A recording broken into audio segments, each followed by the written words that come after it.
So I wanted to make a video on the latest happenings with my 944 here, and the story basically goes that I was on my way home from work. I took a left turn onto a fairly straight street, heard a little pop, straightened out, and then about a block or two down I realized my steering had completely locked up. And so, as you can see here, this is with the ignition switch not engaged.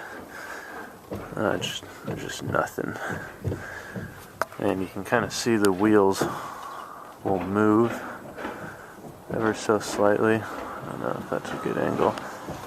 So obviously the first hypotheses were started with the column lock, perhaps a bad ignition switch, which with the key in the off position or out of the ignition altogether, I can actually engage the column lock, so I'm pretty sure it's not that. The next hypothesis was that the U-joints on the, I suppose it's called intermediate shaft, were locked up.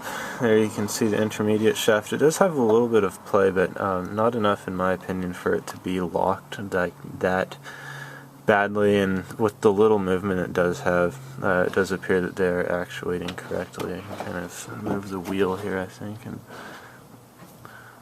that's not coming in very well. Kind of see, anyway, so it definitely does feel like something in the rack is broken, which is where my main hypothesis is that, so this little thing that's in view here, the input shaft of the steering rack, it has a hydraulic dampening system built in on the inside to the input shaft, and basically what that does is, this used to be a power rack, as you've probably seen from my other videos.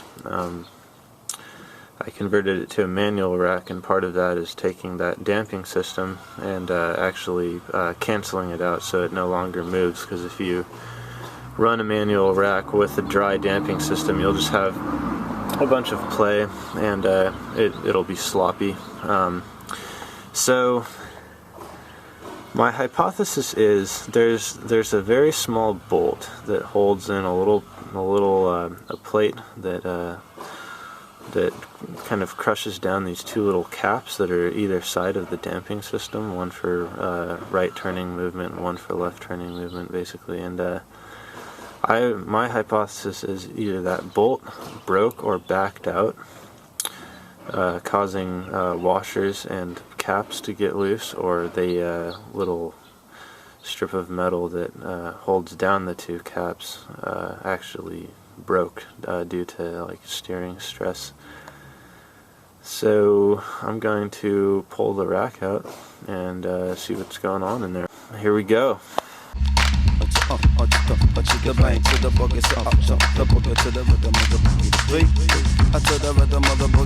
I dare go like simple and plain as prominent basic Zulu arrangement, rockin' amazement, flocko, radiant from heaven to pavement. They phony as a facelift from nothing to play with. Spend time hating it, but that ain't changing it. God give it to me, nobody is taking it. Therefore, moving on the basic stimulus. Standing in the twilight, I'm watching them get it in the walls, trembling in the air, simmering. She moving like more than the ears and listening. Won't now test to your equilibrium. Sonic wave booming all over your enemy. Skin on skin in, skin on skin.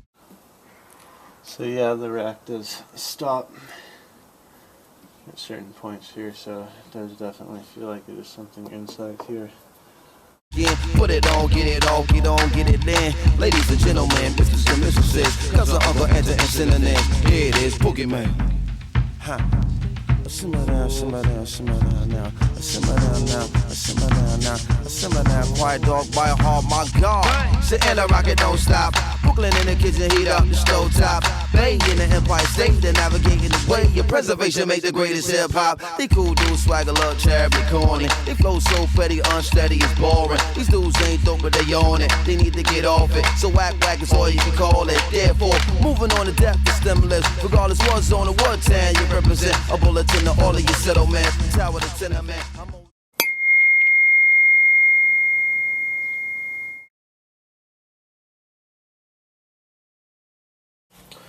So I actually pulled the rack out of the car And I have it here on the vise, and if I kind of put my wrench on like that, you can actually see there's play in this first piece right here. It's actually moving about, which means that likely it is something with the damping that broke. And I'm going to keep trying to get it out of there, which has been unsuccessful thus far, but stay tuned.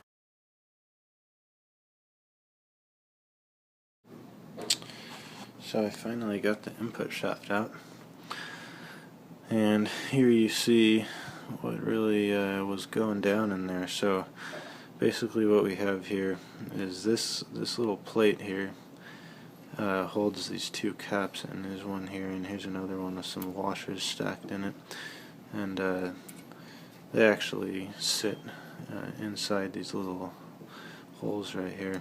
You can see there's sort of an inner sill. Let me see if this will focus a little better. Weak. So there's that kind of inner sill, and that part actually actuates as part of the hydraulic damping system. Shoe, basically you see this middle hole right here is what's left of a bolt, and this is the head of it right here. A little, I think this might actually just be an 8mm bolt, and it was taking quite a bit of stress from these guys trying to actuate, while cancelled by these little washer stacks underneath the caps and this guy holding it down. So I think after 10,000 miles of abuse, this little guy decided to go. So that's what happened. So yeah, it was just kind of floating around in here, jamming things up. This isn't going to be very visible, but you can sort of see where it chewed up the sides a little bit there. So yeah, it took some hammering and some prying to get that thing out of there, because it was all the bolts and washers that had escaped kept hanging up on various little like ridges and stuff in there, and so this rack is toast. This one's done. I think I'm actually going to source a true manual rack finally. Obviously the power one is not quite up to the abuse. So to all you guys running the depowered racks with the canceled out dampers, be careful. Mine didn't last that, well, it lasted a little while, but not quite long enough. It's a little scary losing steering like that. So yeah, time for a new steering rack.